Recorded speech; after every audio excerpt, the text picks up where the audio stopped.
दोस्तों, जैसा कि हम सब लोग जानते हैं, यूपीपीसीएस 2023 के मेंस एग्जाम में ऑप्शनल सब्जेक्ट को ख़त्म कर दिया गया है और इस सब्जेक्ट को ख़त्म करके इसकी जगह यूपी स्पेशल के 2 क्वेश्चंस पेपर जोड़े गए हैं, जिसमें यूपी का इकोनॉमी भी शामिल है।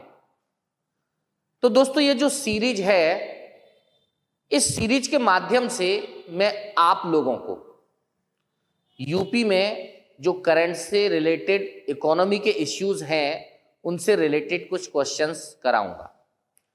ये क्वेश्चंस आपके मेंस एग्जाम के लिए भी बहुत इंपॉर्टेंट होंगे।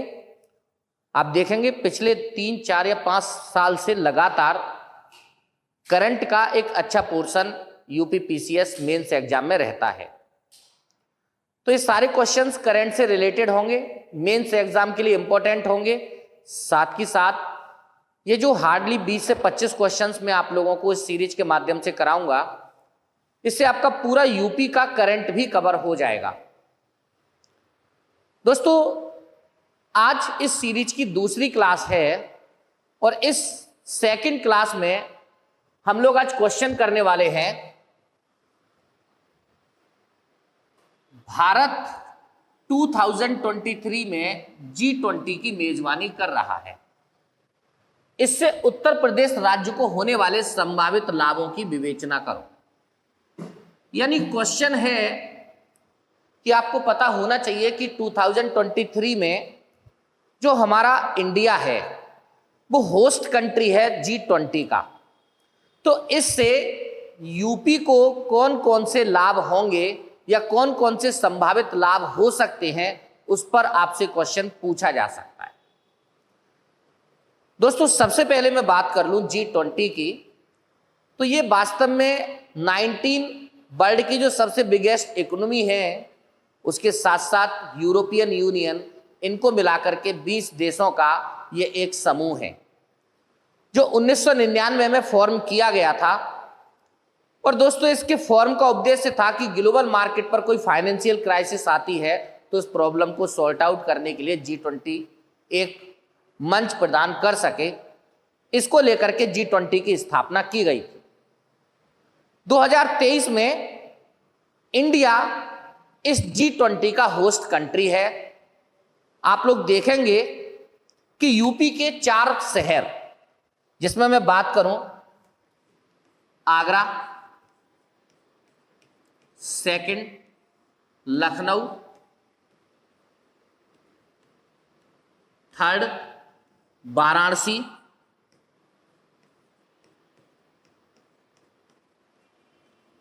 And fourth Greater Noida. इन 4 शहरों में इस G20 की टोटल 11 मीटिंग्स होनी हैं। तो दोस्तों, इन मीटिंग्स का यूपी को क्या लाभ मिलेगा, आपसे क्वेश्चन यही पूछा जा रहा है। तो अगर मैं इसके इकोनॉमिक बेनिफिट्स की बात करूं, तो सबसे पहला जो इकोनॉमिक बेनिफिट है वो है यूपी ग्लोबल इन्वेस्टर समिट में।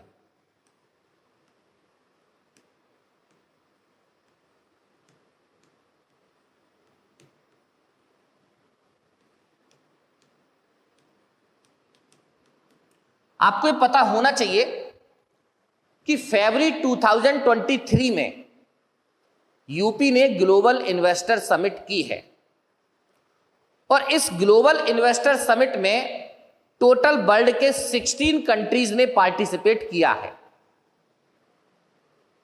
दोस्तों, इन 16 कंट्रीज में 13 कंट्रीज ऐसे हैं जो G20 में शामिल हैं।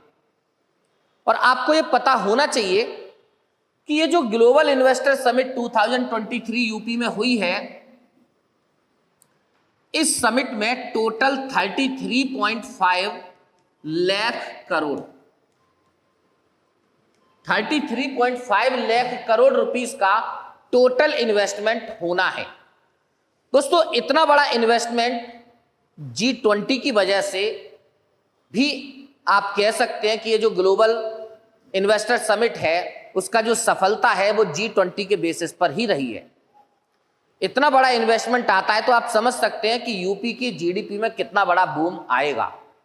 तो यहां पर जो सबसे पहला संभावित लाभ है G20 का, वो यूपी ग्लोबल इन्वेस्टर समिट की सक्सेसनेस है।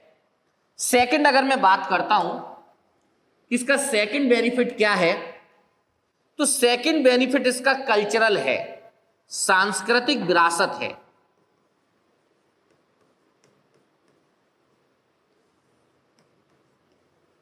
आप देखोगे कि जो यूपी के 4 शहर हैं जिनमें इस G20 की मीटिंग होनी है या हो चुकी है, उनमें लखनऊ, वाराणसी और वाराणसी के साथ साथ आगरा, ये यूपी के ही नहीं भारत के ऐतिहासिक नगर हैं। और जब इन शहरों में G20 की मीटिंग होगी तो यूपी की जो सांस्कृतिक विरासत है उसको एक अंतर्राष्ट्रीय पहचान मिलेगी। यानी अंतर्राष्ट्रीय स्तर पर यूपी की सांस्कृतिक विरासत में इंक्रीजिंग होगी, इन शहरों की अपनी एक पहचान बनेगी, जो यूपी को दूसरा सबसे बड़ा लाभ है। अगर दोस्तों मैं इसके थर्ड बेनिफिट की बात करता हूं तो इसका जो तीसरा बेनिफिट है वो है पर्यटन उद्योग या पर्यटन सर्विसेज की बात कर सकते हैं। आप देखोगे लखनऊ, वाराणसी और वाराणसी के साथ साथ आगरा, ये तीनों ही उत्तर प्रदेश राज्य के प्रमुख पर्यटक स्थल हैं। और जब इन तीनों शहर की सांस्कृतिक विरासत अंतर्राष्ट्रीय स्तर पर एक नई पहचान इनको मिलेगी तो स्वाभाविक सी बात है उत्तर प्रदेश के पर्यटन उद्योग को इससे बढ़ावा मिलेगा। कोविड-19 के बाद आप देखेंगे जो सबसे ज्यादा डेंट पहुंचा था टूरिज्म को, G20 की वजह से यूपी के टूरिज्म को एक सपोर्ट मिलेगा, जिसकी वजह से टूरिज्म इंडस्ट्री जो कोविड-19 के बाद जिसकी स्थिति खराब थी उसको बढ़ावा मिलने की संभावना भी यहां पर है। तो दोस्तों एक तीसरा लाभ है जो आपको इस G20 की मीटिंग से दिखाई देगा। अगर मैं फोर्थ बेनिफिट की बात करूं तो फोर्थ बेनिफिट है रीजनल इनइक्वालिटीज, क्षेत्रीय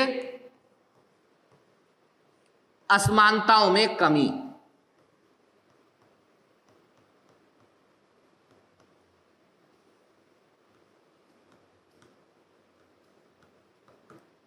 आप लोग देखेंगे कि जो हमारा यूपी है वो सांस्कृतिक रूप से तो एक यूनिट है, लेकिन जब मैं इकोनॉमिक बेसिस पर बात करता हूं तो आपको पता चलेगा यूपी स्पष्ट तौर पर 3 डिवीजन में आपको दिखाई देगा, वेस्ट यूपी, ईस्ट यूपी और बुंदेलखंड एरिया। जहां वेस्ट यूपी इंडस्ट्रीज के मामले में वेल डेवलप्ड है, लोगों का लिविंग स्टैंडर्ड अच्छा है, लोगों की पर कैपिटा इनकम अच्छी है, लेकिन वेस्ट यूपी के कंपैरिजन में अगर मैं ईस्ट यूपी की और बुंदेलखंड की बात करता हूं तो आपको पता चलेगा बुंदेलखंड या ईस्ट यूपी वेस्ट यूपी के कंपैरिजन में बैकवर्ड है, पिछड़ा हुआ है, लगातार बाढ़ का यहां शिकार रहता है, बाढ़ की समस्या यहां बनी रहती है, साथ ही साथ यहां पर बड़ी इंडस्ट्री भी डेवलप नहीं हुई है। दोस्तों अगर G20 के थ्रू यूपी में इन्वेस्टमेंट बढ़ता है तो ऐसी स्थिति में जो हमारी गवर्नमेंट है इस इन्वेस्टमेंट को पूर्वांचल एरियाज में इन्वेस्ट कर सकती है। और वर्तमान में अगर आप यूपी गवर्नमेंट की पॉलिसी देखेंगे या सेंट्रल गवर्नमेंट की पॉलिसी देखेंगे तो पूर्वांचल में इन्वेस्टमेंट को लेकर के रही है। अभी हाल में यहां पर आप एक डेटा भी दे सकते हैं, अभी हाल में 9 मेडिकल कॉलेज स्थापित किए जाने हैं यूपी में, और इन 9 में से 6 मेडिकल कॉलेज अकेले पूर्वांचल या ईस्ट यूपी के अंदर है, जिससे पता चलता है कि हमारी जो गवर्नमेंट है वो वास्तव में ईस्ट यूपी में इन्वेस्ट कर उसको डेवलप करना चाहती है। और यदि G20 के थ्रू अगर यहाँ इन्वेस्टमेंट आता है तो ये जो यूपी में रीजनल इनइक्वालिटीज है, इस रीजनल इनइक्वालिटीज को भी दूर किया जा सकता है। और दोस्तों जो 5वां इसका बेनिफिट है वो है इंफ्रास्ट्रक्चर।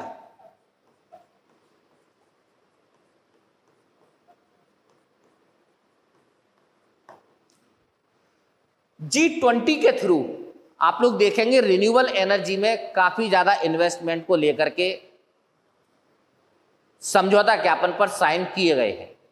सबसे ज्यादा रिन्यूएबल एनर्जी, इंडस्ट्रियल पार्क, और इंडस्ट्रियल पार्क के बाद अगर दोस्तों हम लोग बात करें तो इंडिया का यूपी का चमड़ा उद्योग, इसके भी विकास की बात इस G20 के अंदर की गई है।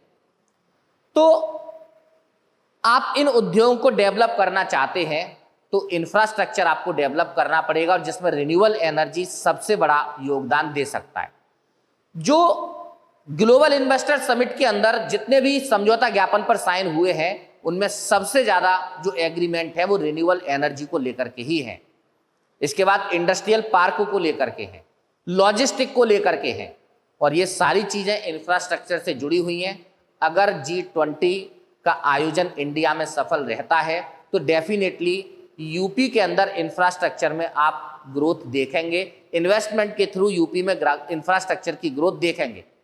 यहां पर जो हमारे सीएम हैं योगी आदित्यनाथ, उनका जो सुशासन है वो भी फॉरेन इन्वेस्टर्स को यूपी में इन्वेस्ट करने के लिए प्रेरित करेगा, क्योंकि आप देखेंगे पिछले काफी टाइम से जो यूपी का एडमिनिस्ट्रेशन है उसमें बहुत ज्यादा हद तक पारदर्शिता लाने का काम योगी आदित्यनाथ जी के द्वारा किया जा रहा है।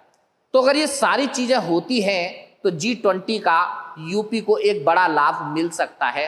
दोस्तों मुझे लगता है कि आपको आपके प्रश्न का उत्तर मिल चुका हो। मिलते हैं नेक्स्ट वीडियो में। नेक्स्ट वीडियो में दोस्तों करंट से रिलेटेड इसी तरीके की मैं 2 क्वेश्चंस आपको और कराऊंगा।